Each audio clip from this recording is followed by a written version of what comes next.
Hey, hello, my people. How is everybody out there? How are you doing?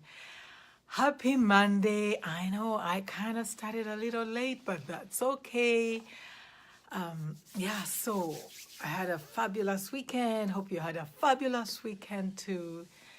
And hopefully today you get inspired by my story. I'm going to tell a little bit of it. We all have a story, and I do believe that in each of our story, there are bits and pieces that inspire other people. There are bits and pieces that could get other people to say, you know what, I thought I was in a worse situation, or now I know I can get to do something. Hi, Bonnie. Someone else has jumped in. I don't know who that is. Feel free as you jump in. Hi, Judith. As you jump in, feel free to, say hello. Yeah, say hello. Say hello. Tell me where you're coming in from. I know where some of you are, but, never know. I know the country. I might not know your city, so feel free to share your city. So I'm going to share a little bit about my journey. Some of you already know bits and pieces of my journey. You shared it with me. I see people like Irene. I see Judith. Yeah, you shared parts of my story, parts of my journey, and I'm grateful for that. Now, there is a reason why I'm saying the ugly duckling. So, I think we all know the story about the ugly duckling, the duckling the duck that sat on eggs, and then when the chicks hatched, one of the chicks did not look like the others, and people looked at it and were wondering, like, what the heck's going on? Why is this one so ugly? But as time went on, this ugly duckling became a beautiful swan. So that's my story. Now, don't get me wrong, I am not saying I was treated like an ugly duckling, but you will understand, because I'm saying ugly duckling based on how I felt, not how I was treated, but how I felt with the whole situation growing up. Those of you who grew up in communities like mine in Africa know that in Africa there is a certain kind of strictness, and as a young child, you basically have no voice. You just do as you're told. Children are meant to be seen but not heard. And so I grew up basically trying to speak within that situation of you're supposed to just be seen and not heard. Now, during our childhood times, apart from that, be silent until you're spoken to, there were so many things that went on. In my teen years were the most interesting because I always felt I did not fit. In school, I always felt that the way things were taught were not the way I learned. I never learned that way. And I was not stupid. I was not dumb. I don't believe so. I don't believe I was stupid. I don't believe I was dumb. But I did not like the way content was being delivered. I did not like situations where I had to sit in a classroom and look at somebody at the front and pay attention to them for hours on end and expect to vomit whatever they've given me in a test. So I struggled with that. That was like really, really huge for me. And, the way the societies like that are structured, those societies like that tend to prescribe for people. They prescribe for you what you should be, what you should learn, how you should behave, who you talk to, how you talk to them. Everything is prescribed. So basically, your voice is silenced. You have no voice. You have no sound. I remember even if the teacher did not ask you a question, you don't speak. Hi, lovely Zai. Hi, Malaika. You don't speak. You speak when you're spoken to, and that's if the question's being directed at you. And I really, really struggled with that. Hi, Esther, my mulamu. I really struggled with that, being silenced. Esther, you've reminded me of a part of my life, actually a part of my story that I had not thought of telling today. But maybe one day I'll tell it, or maybe I might tell a little bit of it today. So, anyhow, So during those teen years, something else was happening.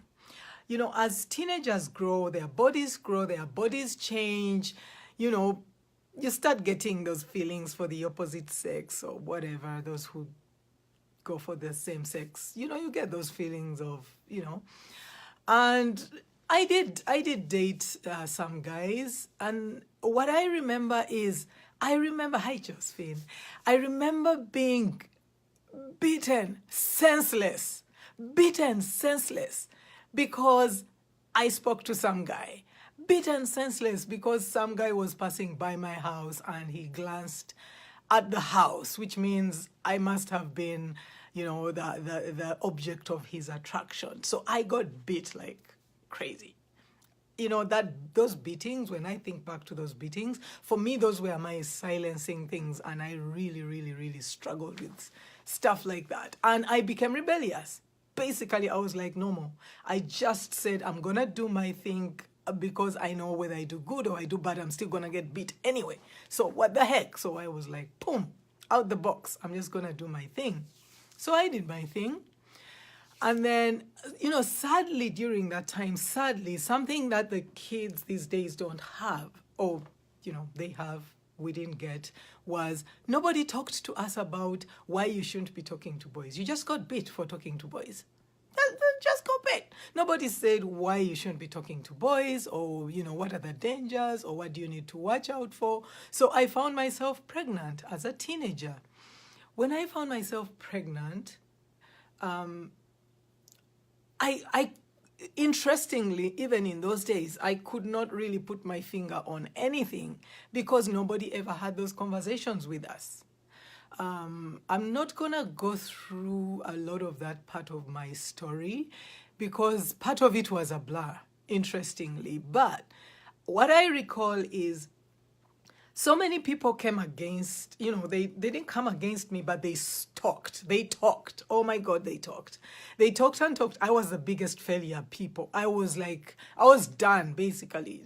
It's not like these days when these days single moms are like, it's everywhere. Then it was like, oh my God, she's a slut.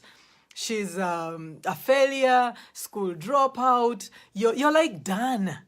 Eh? So a lot of people knew I was done. I don't even think my mom knew I would go back to school. You know, she started thinking of options for me. What can she do? Maybe we buy a sewing machine and she can sit and start sewing and sew for people. That was my fate. But some gentleman who was my mom's friend talked to her and said, what are you talking about? You better send this girl back to school. So my mom, you know, gave me a chance, sent me back to school. At that point, I was like, oh, yeah, I can go back to school. I was a teenager, still having my fun. But by then, I had broken through the mold. I had broken out of the mold. And I was like, you know, yeah, it was, you know, and some parts of those are like a blur. Like I've probably buried them under there that I don't want them to come out right now. One day they'll come out if they need to. I believe so. But anyway, fast forward, I dated some guys, yeah. But all that was that search for, you know, when you search for somebody to give you purpose, when we look outside of ourselves for people to give us purpose, like, you don't look at yourself. You wait for society to tell you what to do. You wait for, you know, you think that the next boyfriend is going to be fulfilling. And then when that relationship ends, you realize that you're emptier than you were before you actually went into that relationship. And then you're like, what next? Then you think maybe the next knight in shining armor is going to come by and whatever. And of course, it doesn't happen the way we want to. So part of me sharing this bit of my story is I know so many of you out there struggle with waiting for that acknowledgement, that self-acknowledgement, waiting for other people to to give your life meaning, waiting for other things to give you meaning. And I'm here to tell you, man, you don't have to look for other people to give you meaning. You yourself are the only person who can reach deep inside of you by examining who you are. Don't look outside. Don't look at your boss. Don't look at your partner. Don't look at your kids. Don't look at your parents. You have to look at yourself and say, is this it? Is this, like, when you look at you, Miriam, are you doing that which you're supposed to be doing on planet Earth? Have you reached a point where you say, you know what, I wake up every day and I make a difference in this life? And what does that look like for you? How do you wake up each day and make a difference in the lives of people? Hi, Dro. Hi, Angela. So as you go through life, as we look around, society will always have those prescriptions. I remember when I got married. I got married when I was still in Africa. And there were, society had certain expectations. Hi, Jackie. Society has certain expectations for you as a married woman. Oh, you need to do this, or you need to do that, or you need to do this, and even guys, when they are picking a partner, they look at those societal prescriptions. And a lot of them are not even happy with the people they've ended up with because they followed society's prescriptions and they did not follow their heart. And so they are in a relationship, but, one leg is in, the other leg is outside looking for his heart, or her heart. So I'm just here to tell you that, you know what, you don't need to look outside yourself. The answers are within you. You alone are the only one.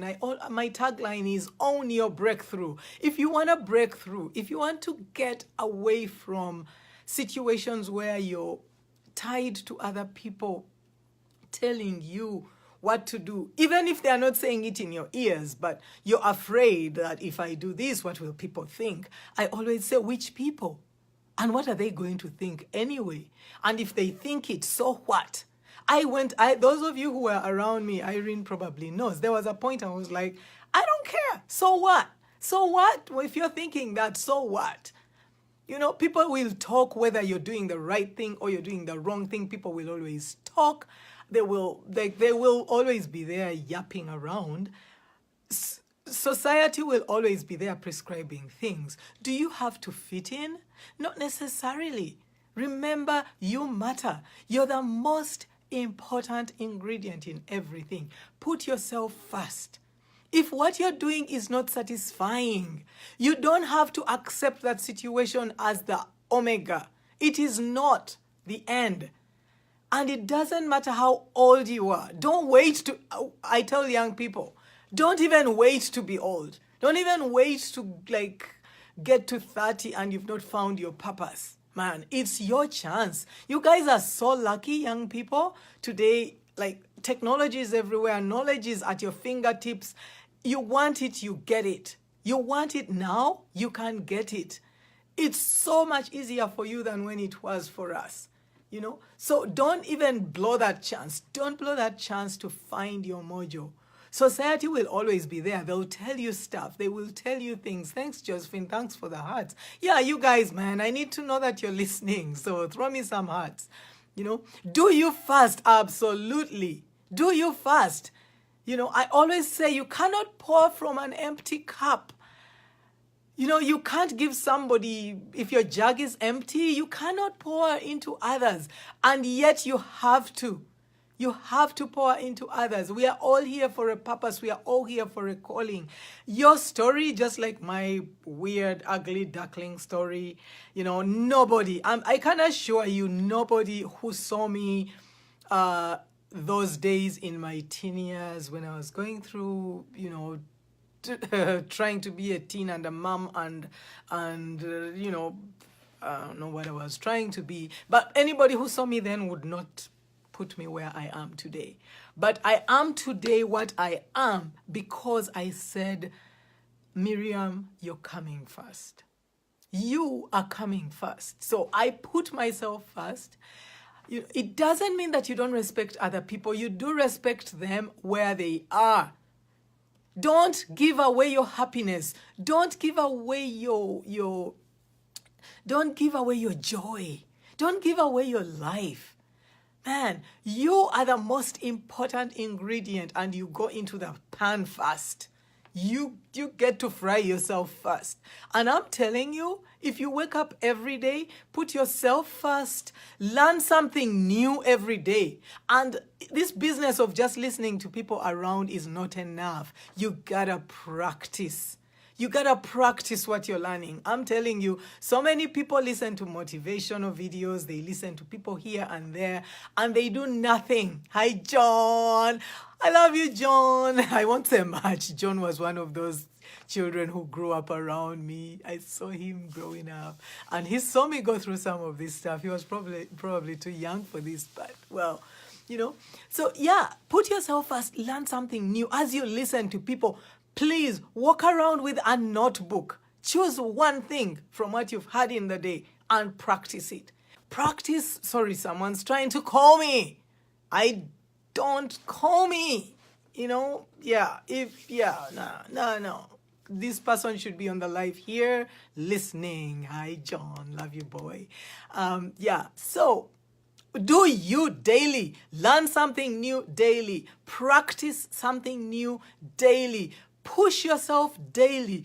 Be bigger. Grow. Honor daily. Don't allow yourself to go through the motions. You know, this is my life, and you resign yourself to it. You're going to be frustrated. By the time you're 40 or you're 50 or whatever, you're going to be frustrated. Life, I don't want to say life is too short, because it's not. People make it short because they don't enjoy every minute. Pay attention to every minute in your day. Pay attention to what you're doing every day. Pay attention to how you spend your time every day. You have time for sleep. You have time for work. For me, this is part of work. You have time for work. You have time to learn.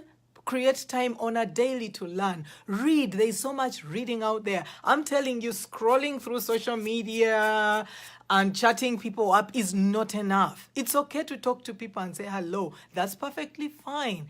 If you schedule it in your day, schedule it in your day. But at the same time, put your learning first. Skill up. If there is something that you look at and you're like, you know what? I want to learn something. Skill up. Skill up. Different skills, you know.